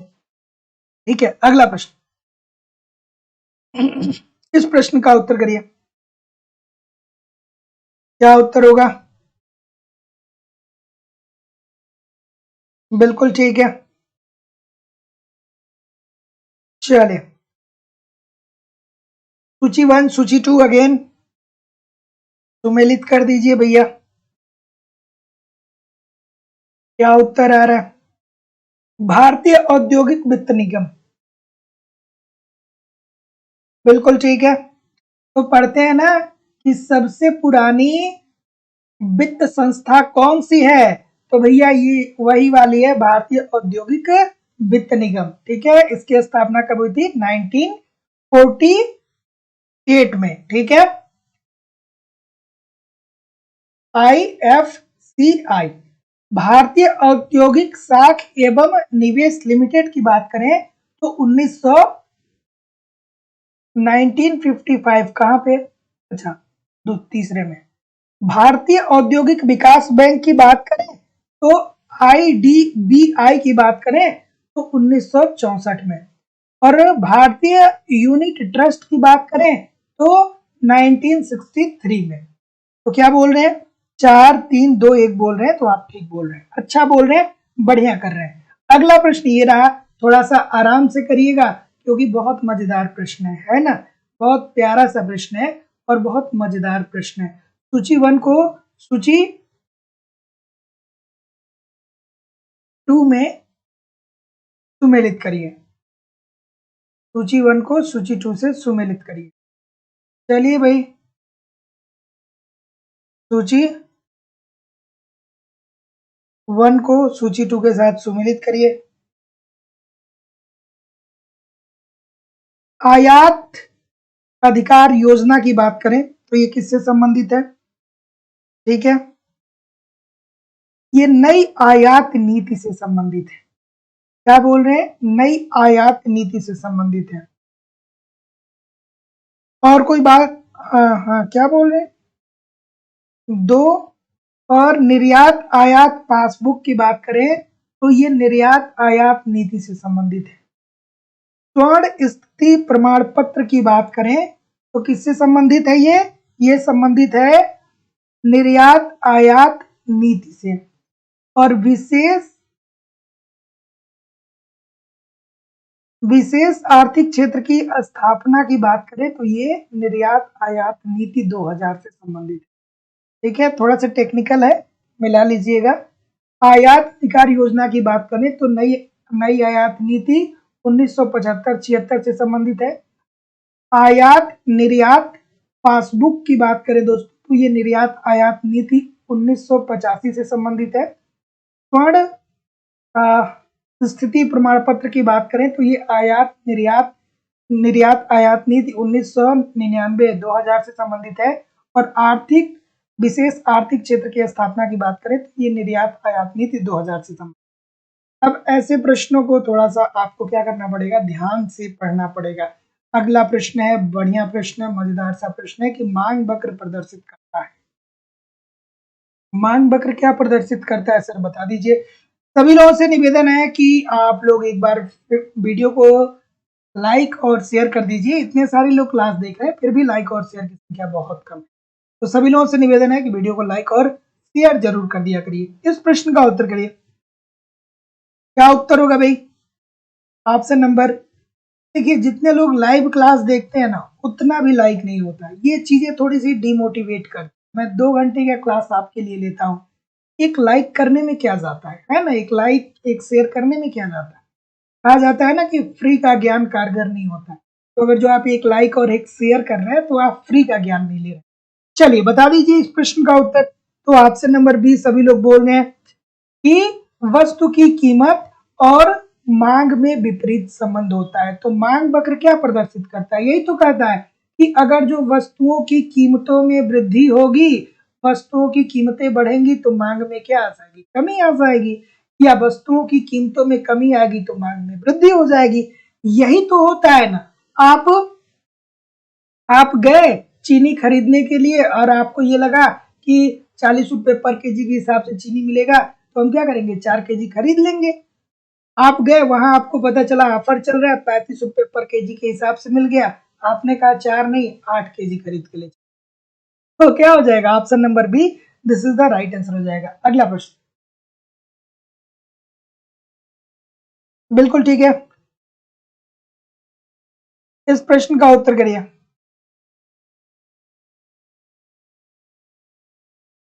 क्या उत्तर होगा भाई? ऑप्शन नंबर,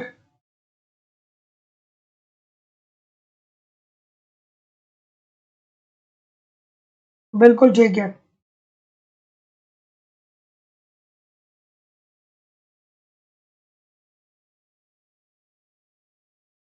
हाँ, पॉलिटी की क्लास होती है शाम को 9 बजे। जो लोग पॉलिटी जिनका सब्जेक्ट है वो 9 बजे से क्लास ज्वाइन कर सकते हैं, है ना? अगर जो पॉलिटी आपका सब्जेक्ट है तो 9 बजे से आप क्लास ज्वाइन कर सकते हैं। चलिए, कि एक व्यक्तिगत मांग वक्र इस मान्यता पे आधारित होता है कि निम्न तत्वों को छोड़ के बाकी सब निर्धारक तत्व स्थिर होते हैं। ठीक है, इजी सी बात है, बिल्कुल ठीक है। तो जितने लोग भी सी बोल रहे हैं सभी लोग का उत्तर यहाँ पे वस्तु की कीमत। जितने लोग भी सी बोल रहे हैं, इजी सी बात है, छोटी सी बात है कि एक व्यक्तिगत मांग वक्र इस मान्यता पर आधारित होता है कि निम्न तत्व को छोड़ दिया जाए तो बाकी सब निर्धारक तत्व स्थिर होते हैं। तो भैया वस्तुओं की कीमतों में क्या होता है? परिवर्तन देखने को मिलता रहता है। ठीक है, तो ऑप्शन नंबर जितने लोग भी सी बोल रहे हैं सभी लोग का उत्तर यहाँ पे बिल्कुल ठीक है। अगला प्रश्न, इजी सा प्रश्न है, जो प्रश्न आसान होते हैं वहां पे मैं बहुत देर रुकना नहीं चाहता हूं। ठीक है, यदि दो वस्तुएं पूरक हो तो एक वस्तु की कीमत में वृद्धि के परिणाम स्वरूप क्या होगा? अब पूरक वस्तुएं क्या होती हैं? ऐसी वस्तुएं जो एक दूसरे के बिना अस्तित्वहीन हो। जैसे क्या हो गया, कार हो गया और पेट्रोल हो गया। ठीक है, कार में पेट्रोल नहीं है तो उस कार का कोई मतलब नहीं है, या पेट्रोल आपके पास एक कार नहीं है तो ऐसी स्थिति में पेट्रोल का कोई मतलब नहीं है। तो अब इसमें क्या होता है, इसमें ये होता है कि अगर जो कार की कीमतों में वृद्धि होगी, जब कीमतों में वृद्धि होगी तो इसका मांग जो होगा वो कम होगा, और जब इसका मांग कम होगा तो पेट्रोल का भी मांग क्या हो जाएगा, कम हो जाएगा। सीधी सी बात है। कोई गलत करेगा क्या, कोई गलत करेगा क्या, कोई गलत करेगा क्या, नहीं करेगा ना। तो जितने लोग भी ऑप्शन नंबर सी बोल रहे हैं कि दूसरी वस्तु की मांग बक नीचे की ओर खिसक जाएगी। अगर जो यदि दो वस्तुएं पूरक हो तो एक वस्तु की कीमत में वृद्धि होता है। अगर जो दो वस्तुएं पूरक, जैसे कार हो गया और पेट्रोल हो गया, अगर जो कार की कीमतें बढ़ेंगी तो कीमत बढ़ने के कारण मांग में क्या होता है, कमी आती है, क्योंकि मांग और कीमत के बीच क्या होता है, विपरीत संबंध देखने को मिलता है। तो कार की कीमतें बढ़ेंगी तो मांग में कमी आएगी, और जब मांग कार कम बिकेगा तो पेट्रोल भी तो कम ही बिकेगा ना। तो ऐसी स्थिति में दूसरी वस्तु का मांग वक्र नीचे की ओर खिसक जाता है। अगला प्रश्न, अन्य बातें समान रहे, कीमत में कमी के परिणाम स्वरूप मांग में परिवर्तन को कहते हैं। चार बातें मैं बार बार बताता हूं, अनेकों बार भूलना नहीं। एक होता है मांग में वृद्धि, दूसरा होता है मांग में कमी, तीसरा होता है मांग में विस्तार, चौथा होता है मांग में संकुचन। ये चार बातें आपको ध्यान में रखनी होती है। चलिए कमेंट करके बताइए, बहुत मजा आने वाला है। कमेंट करके बताइए, बहुत मजा आने वाला है, बहुत मजा आने वाला है। ठीक है, यहाँ पे क्या हो रहा है, देखिए बात को ध्यान से समझिएगा। बहुत सारे लोग बहुत बार गलत करते हैं। ठीक है, एक होता है मांग में वृद्धि, मांग में वृद्धि, ठीक है, मांग में वृद्धि। एक होता है मांग में कमी, मांग में कमी, ठीक है।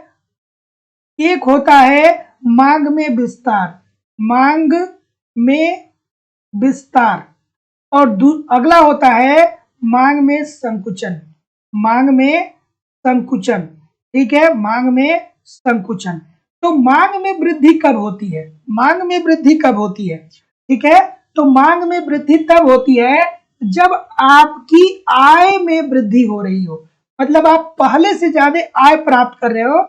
जब आपकी आय में वृद्धि हो रही हो और कीमतें स्थिर हो, कीमत वही हो, मतलब जो पहले थी वही कीमत हो, तो अब आपके आय में वृद्धि होने के कारण जो क्या हो रहा है कि देखिए, मांग में वृद्धि का मतलब ये होता है कि आप अपने आय में वृद्धि होने के कारण क्या करते हैं कि ज्यादा मांग करते हैं, और ऐसी स्थिति में कीमतें जो होती हैं वो स्थिर होती हैं। तो कीमत स्थिर है लेकिन आय में वृद्धि के कारण आप क्या कर रहे हैं कि जो मांग को बढ़ा रहे हैं उसे मांग में हम वृद्धि बोलते हैं। मांग में कमी क्या होता है कि आपकी आय में कमी आ रही है, आपकी आय में कमी आ रही है और कीमत एज इट इज है, कीमत जितनी थी उतनी ही है। तो ऐसी स्थिति में अब आप क्या करेंगे कि मांग कम करेंगे, तो इसे हम मांग में कमी बोलेंगे। तो मान लीजिए कि यहाँ पे वस्तु 10 रुपए का था, अभी भी वस्तु एक यूनिट 10 ही रुपए का है, ठीक है। तो आय बढ़ेगी तो ज्यादा यूनिट खरीद पाएंगे, आय कम होगी तो कम यूनिट खरीद पाएंगे। अब विस्तार कब होगा, जब आपकी आय स्थिर हो और कीमत में क्या आ जाए, कमी आ जाए।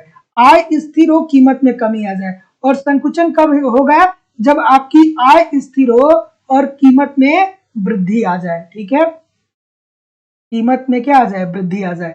तो यहाँ पे मांग में वृद्धि हो रही है तो आय परिवर्तित हो रहा है, अर्थात कीमत जो है वो स्थिर है, और मांग में विस्तार की बात हो रही है तो यहाँ पे क्या हो रहा है कि आय स्थिर है और परिवर्तन कीमत में हो रहा है। तो इस बात को ध्यान में रखिएगा। तो जितने लोग भी ऑप्शन नंबर डी बोल रहे हैं सभी लोग का उत्तर यहाँ पे एब्सोल्युटली ठीक है। अगला, तिरछी मांग से अभिप्राय, एक वस्तु की मांग में परिवर्तन निम्न कारण से होने से होता है। बढ़िया सा प्रश्न है।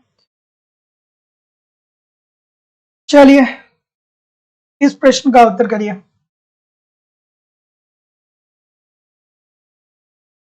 क्या उत्तर होगा भाई, बिल्कुल ठीक है। तिरछी मांग से अभिप्राय, एक वस्तु की मांग में परिवर्तन निम्न कारण से होता है। बिल्कुल ठीक है। क्या उत्तर आ रहा है भाई, बिल्कुल ठीक है, बिल्कुल ठीक है, बिल्कुल ठीक है, बिल्कुल ठीक है, बिल्कुल ठीक है, बिल्कुल ठीक है। तो जितने लोग भी बी बोल रहे हैं सबका उत्तर ठीक है भाई। छोटी सी बात है कि तिरछी मांग से विप्राय एक वस्तु की मांग में परिवर्तन निम्न के कारण होता है। किसके कारण होता है? दूसरी वस्तु की कीमत में अगर जो परिवर्तन होता है। तो अभी हम लोगों ने कुछ देर पहले इसके कॉन्सेप्ट को भी देखा था। अगला प्रश्न है कि जब मांग की रेखा सदैव आधार अक्ष के समानांतर होती है तो ऐसी स्थिति में मांग की लोच होती है। ये तो आप कहेंगे सर जी बच्चों वाला प्रश्न है। पढ़ा है? जरूर पढ़े होंगे। ठीक है। ईपी क्या होता है? इनफाइनाइट होता है। तो क्या उत्तर होगा भाई? तो जितने लोग भी बी बोलेंगे सर सभी लोग का उत्तर बिल्कुल ठीक है। तो जब मांग की रेखा सदैव आधार रेखा के समानांतर होती है तो ऐसी स्थिति में मांग की लोच क्या होती है? इनफाइनाइट होती है। बिल्कुल ठीक है। तो जितने लोग भी क्या बोल रहे हैं? बी बोल रहे हैं, बिल्कुल ठीक है। इसका मतलब क्या होता है कि एक उद्योग के द्वारा जो कीमतों का निर्धारण किया जाता है उस कीमत पर एक फर्म जितनी चाहे अपने प्रोडक्ट को मार्केट में बेच सकती है। अगला प्रश्न बता दीजिए।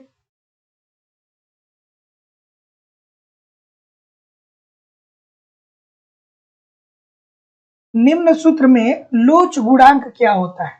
लोच गुणांक को हम कैसे इंडिकेट करते हैं? लोच गुणांक को कैसे इंडिकेट करते हैं? और जिन लोगों ने भी चैनल को सब्सक्राइब नहीं किया, आप चैनल को सब्सक्राइब करके बेल आइकन को क्लिक कर लीजिए ताकि शाम को जब 7 बजे क्लास होती है तो आपको लाइव नोटिफिकेशन मिल जाए। लाइव की नोटिफिकेशन मिल जाए, आप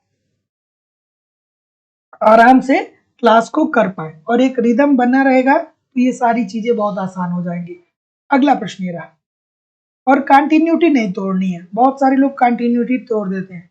तो जिंदगी में बहुत सारे लोग असफल इसीलिए हो जाते हैं कि वो कंटिन्यू एक कार्य को लगातार नहीं कर पाते। इकोनॉमिक्स जिंदगी में आपने बहुत पढ़ा होगा, लेकिन अगर जो आपने इकोनॉमिक्स को छोड़ा नहीं होता तो आप क्या होते? आज बहुत बड़े अर्थशास्त्री होते। अगर जो आप छोड़े नहीं होते अर्थशास्त्री इन द सेंस कि आपको अर्थशास्त्र ठीक तरीके से आता। ऐसा नहीं कि कोई आप थियरी दे चुके होते, मतलब इकोनॉमिक्स आपको ठीक आता। तो सबसे बड़ी प्रॉब्लम क्या है कि बीच बीच में चीजें छोड़ दी जाती हैं। छोड़ना नहीं है, जो रिदम बन गया है उसी से आगे बढ़ना है। ठीक है, 2 घंटे की तो क्लास है यार, 7 से 9। ठीक है, 24 घंटे में अगर जो 2 घंटे दे दिया जाए और कम से कम 70-80 क्वेश्चन का क्या कर लिया जाए, रिवीजन कर लिया जाए, तो पूरी इकोनॉमिक्स जितना भी आपने लाइफ टाइम में पढ़ा है सारी चीजें रिवाइज हो जाएंगी। चलिए इस प्रश्न का उत्तर करिए। लोच गुणांक को कैसे व्यक्त करते हैं भैया? तो जितने लोग भी ये बोल रहे हैं मांग में प्रतिशत परिवर्तन अपान कीमत में प्रतिशत परिवर्तन के द्वारा। तो जितने लोग भी ये बोल रहे हैं सभी लोग का उत्तर ठीक है। तो लोच गुणांक इज इक्वल टू क्या होता है? मांग में प्रतिशत परिवर्तन अपान कीमत में प्रतिशत परिवर्तन। Option number A this is the right answer.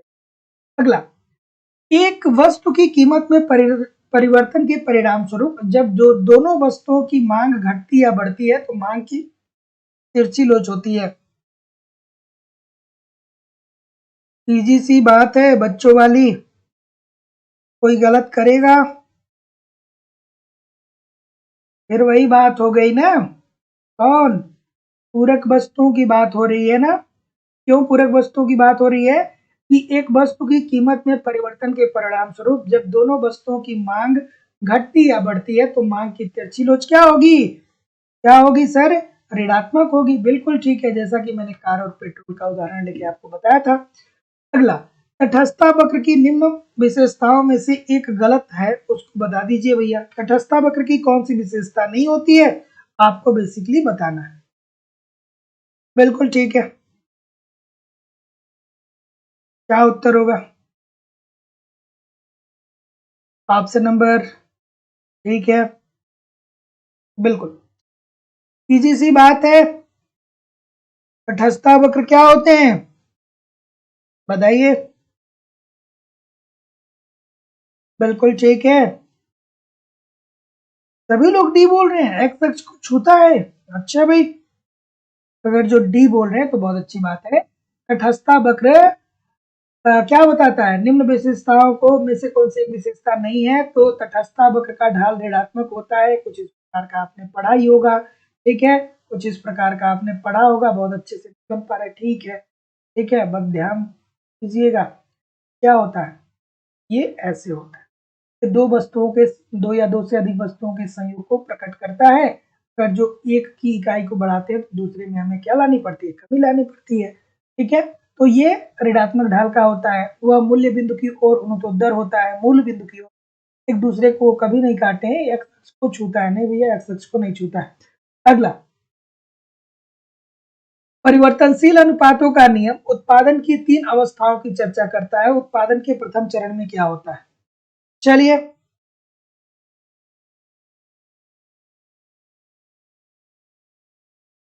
क्या उत्तर होगा भाई।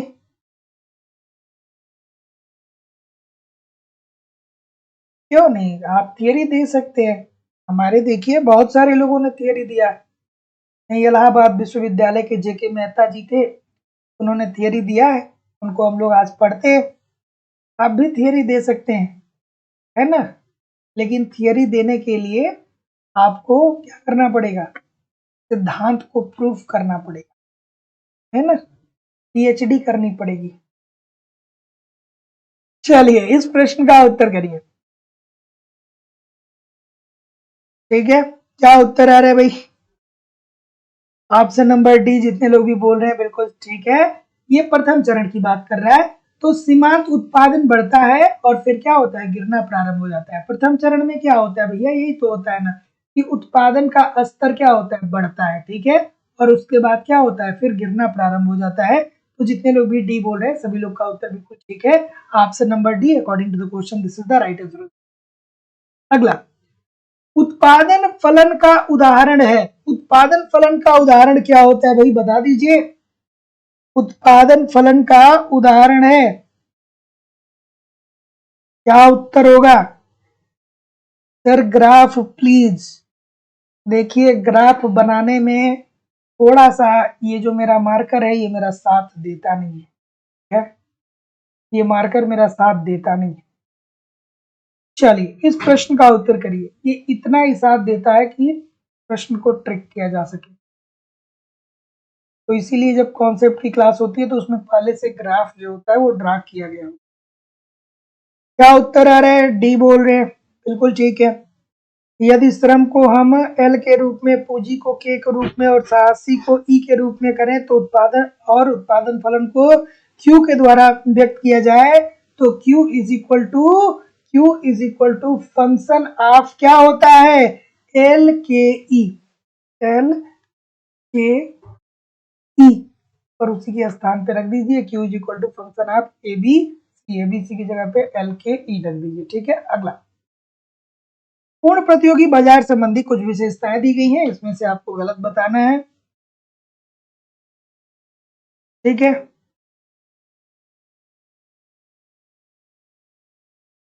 बिल्कुल, का उत्तर हो जाएगा, डी बोल रहे हैं, डी बोल रहे हैं सभी लोग, जितने लोग भी डी बोल रहे हैं ठीक बोल रहे हैं। पूर्ण प्रतियोगिता संबंधी कुछ विशेषताएं नीचे दी गई हैं, इसमें से गलत आपको बताना है। तो गलत ये है कि कीमत पर महत्वपूर्ण नियंत्रण होता है, पूर्ण प्रतियोगिता के अंतर्गत कीमत पर किसी का नियंत्रण नहीं होता है, बाजार की मांग व पूर्ति की शक्तियों के आधार पे उद्योग जो होता है वो कीमतों का निर्धारण करता है, और इसी प्राइस पे एक फर्म जितने चाहे अपनी क्वांटिटी को मार्केट में बेच सकता है। तो जितने लोग भी डी बोल रहे हैं सभी लोग का उत्तर ठीक हो जाएगा। अगला, अपूर्ण प्रतियोगिता से यह संबंधित नहीं है, अपूर्ण प्रतियोगिता से क्या संबंधित नहीं है, ठीक है, बताइए, अपूर्ण प्रतियोगिता से क्या संबंधित नहीं है।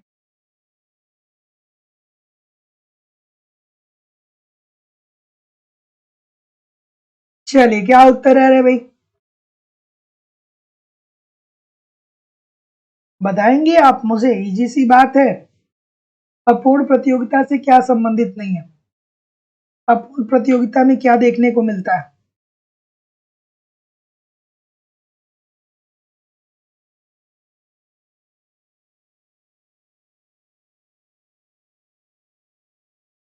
ठीक है, तो देखिए अपूर्ण प्रतियोगिता के अंतर्गत समरूप वस्तुएं नहीं देखने को मिलती हैं, विभेदित वस्तुएं देखने को मिलती हैं। तो जितने लोग भी बी बोल रहे हैं सभी लोग का उत्तर यहाँ पे एब्सोल्युटली ठीक है। तो अपूर्ण प्रतियोगिता के अंतर्गत विभेदित वस्तुएं देखने को मिलती हैं, बिल्कुल ठीक है। एकाधिकार के अंतर्गत विभेदित वस्तुएं देखने को मिलती है। समरूप वस्तुएं कहाँ पे देखने को मिलती हैं? पूर्ण प्रतियोगिता के अंतर्गत देखने को मिलती है। अगला है कि अल्पकालीन साम्य की अवस्था में पूर्ण प्रतियोगी फर्म क्या कर सकता है? अल्पकालीन साम्य की अवस्था में पूर्ण प्रतियोगी फर्म क्या कर सकता है? सीधी सी बात है, आराम से बताएंगे तो प्रश्न आसान है। तो देखिए अल्पकालीन साम्य की अवस्था में पूर्ण प्रतियोगी, तो देखिए जो पूर्ण प्रतियोगी होता है ना, वो दीर्घ काल में हमेशा ही सामान्य लाभ कमाता है। दीर्घ काल में ये क्या करता है? सामान्य लाभ कमाता है। ठीक है, जैसे कपड़े की कंपनियां हैं, ठीक है, जैसे कपड़े की कोई भी कंपनी हो गई, चाहे कोई भी ऐसी चीजें हैं जो दीर्घकाल में दीर्घकाल के लिए उत्पादन कर रही है, जैसे पार्ले जी हो गया, जैसे और भी बिस्किट कंपनी हो गया जो लंबे समय से लगी है, तो दीर्घकाल में तो ये सामान्य लाभ कमाएंगी। लेकिन कभी कभी ऐसा हो सकता है कि ये अप्रत्याशित लाभ कमाए अल्पकाल में, मतलब कुछ समय के लिए ऐसा हो सकता है कि ये अप्रत्याशित लाभ कमाए। जैसे अल्पकाल का मतलब क्या होता है? 1 वर्ष की बात होती है। तो आपने कोविड में आपने देखा था ना कि मास्क जो होता है वो अप्रत्याशित लाभ कमाया, बहुत लाभ कमाया। हानि भी सहन करना पड़ता है। तो जो कोको कोला की कंपनी है, जो स्प्राइट की कंपनी है, उसने क्या किया? हानि भी सहा। ऐसी भी स्थिति होती है कि न हानि हो न लाभ हो न हानि हो, जैसे गेहूं चावल हो गया। तो जितने लोग भी डी बोल रहे हैं सभी लोग का उत्तर यहाँ पे बिल्कुल ठीक हो जाएगा। कहीं भी जाइएगा नहीं, कमेंट करके बताइए कितने प्रतिशत प्रश्न आपके सही हुए, और वीडियो को लाइक और शेयर जरूर कर दिया करिए। और दोस्तों हमारी इकोनॉमिक्स की जो दूसरी क्लास हो रही है वो लाइव स्टडी इलाहाबाद के मोबाइल एप्लीकेशन पे हो रही है।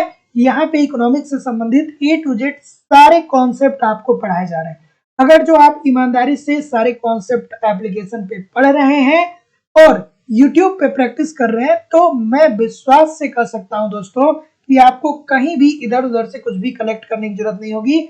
आपको सारे कॉन्सेप्ट एप्लीकेशन पे पढ़ाए जा रहे हैं। साथ ही साथ कंप्लीट इकोनॉमिक्स के नोट्स भी दिए जा रहे हैं सिंपल सटीक साधारण भाषा में। आपको टेस्ट सीरीज दिया जा रहा है, टेस्ट दीजिए, इवेल्युएशन करिए, आपकी तैयारी कैसी चल रही है, आपके एग्जाम में किस प्रकार के प्रश्न पूछे जाते हैं, प्रीवियस के क्वेश्चन पेपर और करंट सारी चीजें मेरे द्वारा दी जा रही है। आराम से एप्लीकेशन पे इन सारी चीजों को फॉलो करते रहिए, यूट्यूब पे प्रैक्टिस करते रहिए, कहीं भी इधर उधर से कुछ भी कलेक्ट करने की जरूरत नहीं होगी। हमारी जो बैचेज चल रही हैं और साथ ही साथ में वैलिडिटी ऑफ कोर्स आपकी लाइफ टाइम है। इट मीन्स एक बार कोर्स को ज्वाइन करते हैं तो आप तब तक बने रहेंगे जब तक कि आपका सिलेक्शन नहीं हो जाता है। हमारी जो बैचेज हैं उत्तर प्रदेश टीजीटी पीजीटी के लिए है, झारखंड टीजीटी पीजीटी के लिए है, Uttarakhand lecturer, Madhya Pradesh state assistant professor LT grade, GIC lecturer और यूजीसी नेट की क्लासेस चल रही हैं। यूजीसी नेट की क्लास कल दोपहर में 12 बजे आप जरूर ज्वाइन करिएगा। जो लोग भी यूजीसी नेट के लिए एडमिशन लिए हैं या लेने वाले हैं, नेट की क्लास सुबह में 12 बजे से लाइव हो रही है। ठीक है, तो एडमिशन की जो फीस है, एडमिशन जो है वो 2 तरीके से आप ले सकते हैं। या तो डिस्क्रिप्शन बॉक्स में जाइए, वहां पे एप्लीकेशन का लिंक है, आप वहां पे क्या करिए, डिस्क्रिप्शन बॉक्स में जाइए, एप्लीकेशन का लिंक है, एप्लीकेशन को डाउनलोड करके वहां से डायरेक्ट कोर्स को परचेज कर सकते हैं। या Madhya Pradesh state UGC NET, ठीक है, और असिस्टेंट प्रोफेसर की फीस 2500 रुपए है। टीजीटी पीजीटी अर्थात Uttar Pradesh TGT PGT, Jharkhand TGT PGT और उत्तराखंड लेक्चरर और अन्य परीक्षाओं की फीस 2000 रुपए है। इस नंबर पे आपको इस नंबर पे जो नीचे नंबर आ रहा है 9415, ये वाला नंबर, इस 9415 863 873 गूगल पे, फोन पे या पेटीएम के माध्यम से इस नंबर पे आपको अपना फीस पेमेंट करना होगा और इसका स्क्रीनशॉट आपको इसी व्हाट्सएप नंबर पे सेंड करना होगा। ठीक है, और इस क्यूआर कोड को स्कैन करके भी आप क्या कर सकते हैं कि डायरेक्ट कोर्स को परचेज कर सकते हैं। बिल्कुल ठीक है, जी कृषांकर जी बोल रहे हैं सर मैं कब कॉल कर सकता हूँ? अभी कॉल कर सकते हैं, अभी आप तुरंत कॉल कर सकते हैं, ठीक है? कोई दिक्कत नहीं है।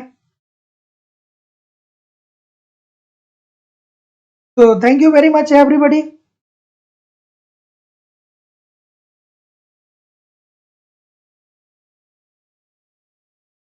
चलिए मैं आपके कमेंट को थोड़ा सा पढ़ दे रहा हूँ।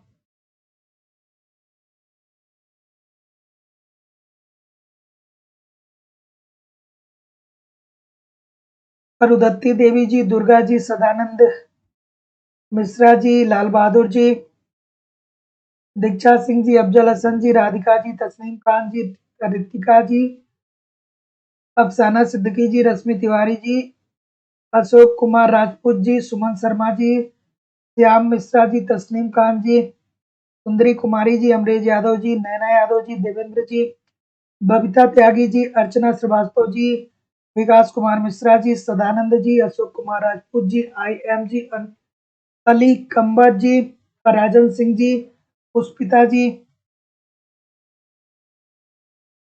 अफसाना सिद्दीकी जी, प्रभा कुमारी जी, सोनी शर्मा जी, अरुधत्ती जी। चलिए thank you very much everybody. अब हम लोग मिलेंगे